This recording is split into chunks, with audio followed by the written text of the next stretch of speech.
আচ্ছা, আজকে আমরা যেটা শেখাবো ক্লাস 9-এর একটি সম্পাদ্য চ্যাপ্টার, 14 নম্বর চ্যাপ্টার। সেটা হচ্ছে একটি চতুর্ভুজের সমান ক্ষেত্রফল বিশিষ্ট একটি ত্রিভুজ অঙ্কন। কি বললাম? একটি চতুর্ভুজের সমান ক্ষেত্রফল বিশিষ্ট একটি ত্রিভুজ অঙ্কন, রাইট? এটা আজকে আমরা এটা শিখব। তার জন্য আমাকে একটা চতুর্ভুজ আঁকতে হবে এবং তার সমান ক্ষেত্রফল বিশিষ্ট একটি ত্রিভুজ আঁকতে হবে। এখানে চতুর্ভুজ আঁকার জন্য শর্তগুলো দিয়ে দেওয়া হবে। চতুর্ভুজের 4টি বাহু বা একটি কোণের বা দুটি কোণের মান বা কর্ণের মান ইত্যাদি দেওয়া থাকবে।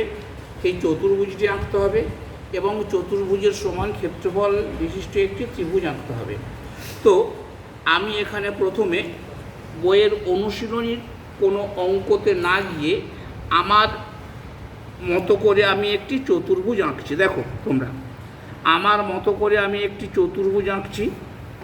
দেখো চতুর্ভুজের আমি কিভাবে আঁকছি দেখো, এখানে একটা বিন্দু নিয়ে একটা হালকা গর্ত করে দিলাম। এখানে একটা হালকা, এই রেখাটাকে আমি লম্বালম্বী স্কেল ভর্তি করেই টেনে দিলাম, রাইট? লম্বালম্বী স্কেল ভর্তি করেই টেনে নিলাম।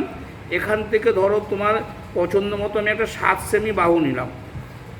তাহলে এটার নাম দিলাম এ এক্স, এটার নাম দিলাম বি। তাহলে চতুর্ভুজের এবি হলো একটি বাহু, আর একটি বাহু আঁকছি। এটা কোনো শর্ত ছাড়াই আঁকছি। এই একটি বাহু আঁকলাম, আর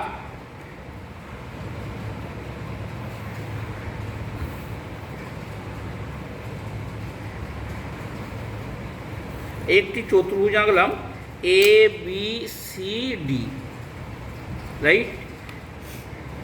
এ বি সি ডি একটি আমরা চতুর্ভুজ আঁকলাম। এই চতুর্ভুজের সমান ক্ষেত্রফল বিশিষ্ট একটি ত্রিভুজ অঙ্কন করতে হবে, ঠিক আছে? তার জন্য আমাকে প্রথমে যেটা করতে হবে, প্রথমে আমি যে কোনো একটা কর্ণ যোগ করব।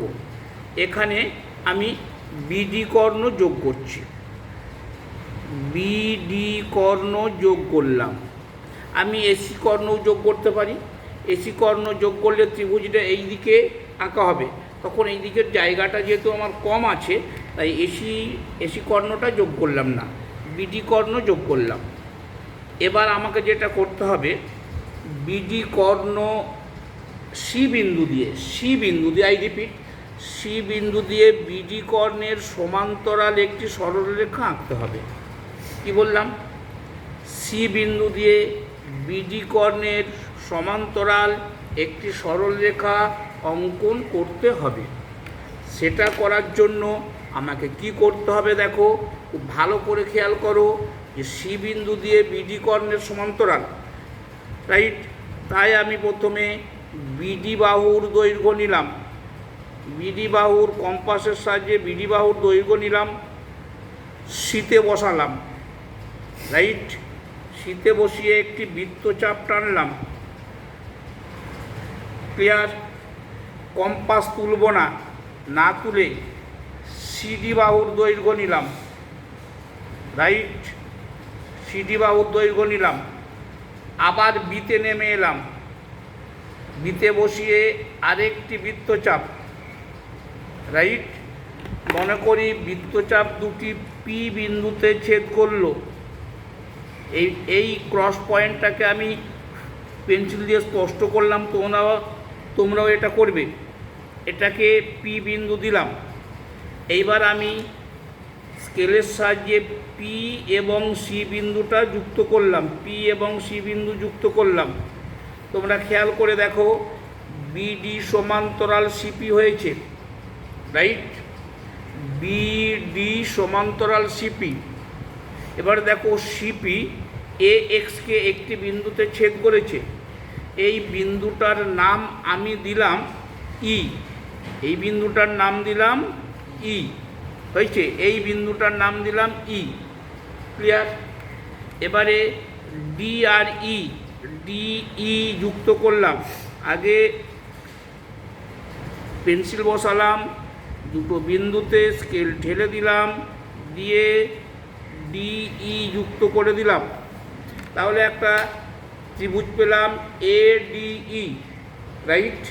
তাহলে এখানে আমরা যেটা পেলাম এডিই ত্রিভুজ, যার ক্ষেত্রফল চতুর্ভুজ এ বি সি ডি এর সমান। তাহলে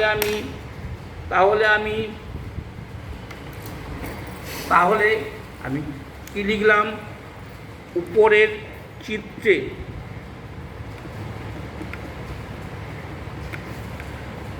চতুর্ভুজ এ বি সি ডি এর সমান ক্ষেত্রফল বিশিষ্ট ত্রিভুজ এ ডি ই অঙ্কন করা হলো।